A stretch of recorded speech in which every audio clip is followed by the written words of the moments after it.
Hey, Robert here. Do you need to spice up your portfolio, or do you believe that it can do better and you can get more out of it?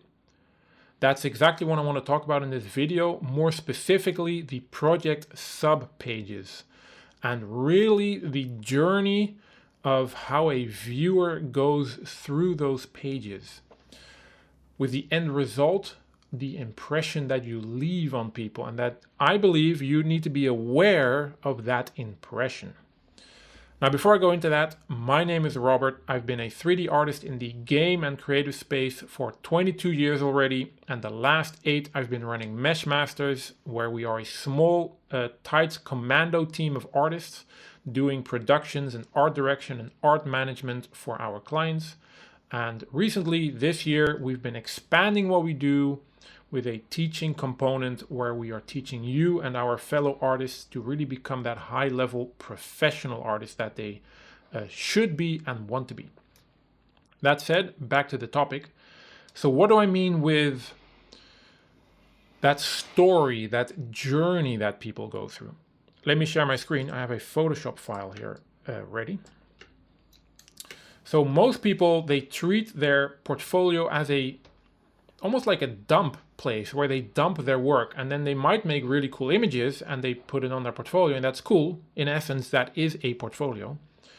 But the impressions and journey that a viewer goes through on your portfolio, and in this case we're talking about the subpages, in my opinion, is essential. And you as an artist should be aware of that and should design it.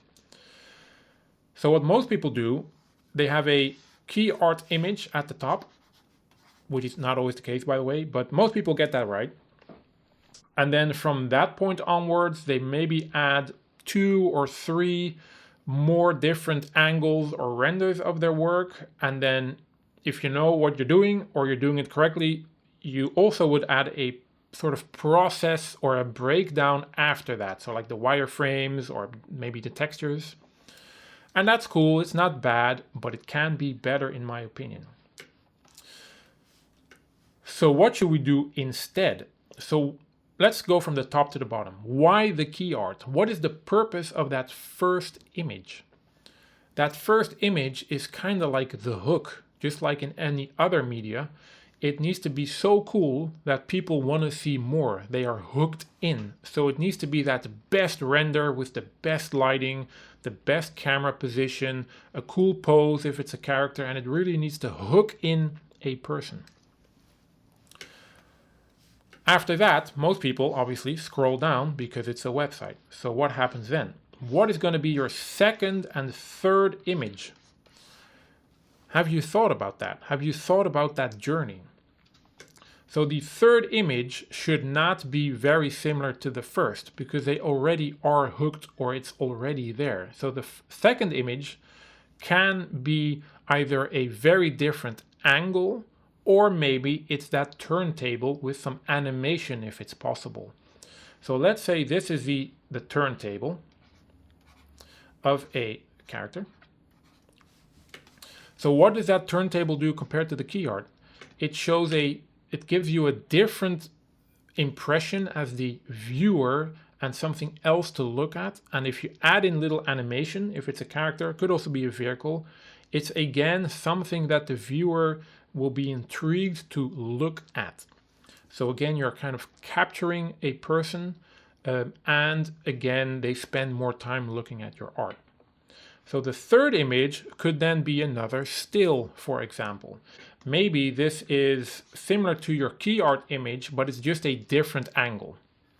You know, maybe it's from the side, still very close to the key art. And of course, you can like shift this around a little bit.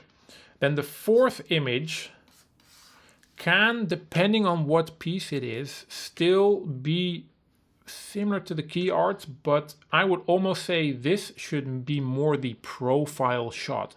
So if it's a character, you of course have your profile shots where you have the front, side, and the sort of like perspective or quarter view.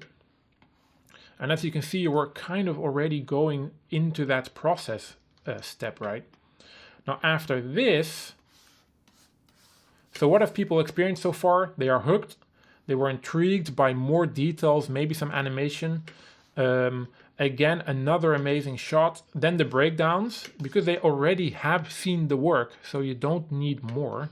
And then you're going into the breakdowns so people can see like, oh, cool, breakdowns. Let's see what's happening here. How does it look from different angles? Followed by more process or the journey of production. So here you could actually go into, you know, like the idea, the ideation. So how did you get to this model? Why did you choose this? Why did you choose the colors or the shapes? And this could be maybe 2 or 3 images. It could also be a really long image where you show that process. Like step 1, you did this, and then step 2, and then step 3. And then maybe you defined the colors, or you chose to go for hard shapes or round shapes. And that process, showing this, will really show professionals who are hiring like, ah, cool, this person understands the artistic process. And from there, you're kind of going into a sort of like step process 2, 3, 4, where you end up with maybe the mock-up, you know, so the gray box of your model, followed more by, you know, the wireframes, the texturing and the materials. You know, and you could do a little bit more, but more isn't always good. So what do we have in a journey like this? And I'm using the word journey specifically, right? Because it is a journey somebody's going through. They're going from the top to the bottom. So again, they are hooked here. They are intrigued here and here, meaning they want to see more. Then it changes and then, oh, cool, a different way of presenting it. Amazing, the profile shots. Oh, cool. And then more stuff to be intrigued about, like how did you actually build this? How did you come to this conclusion? Followed by the breakdowns and the process, which then helps you convey that I'm a professional. I understand art. I understand the process. And you could end it up with maybe a sort of final cool image, you know, kind of like an end chapter in a sense, but it's not really necessary. So I hope this makes sense and why this is a journey in itself and why you need to build it, be conscious of it, be aware of it, and how you can really use this to build your brand and how you come across to people. This is exactly a topic we've been talking a lot about in our bootcamp, and we're going to talk more about it with all the training stuff and products and environment we're building. We also have a Discord channel coming up. So if you want to improve more in this, want to learn more about this, make sure you either keep an eye out on our channel, your YouTube channel, or you can reach out on LinkedIn to me if you have any specific questions. And otherwise, make sure you check out the website too. Catch you on the next one.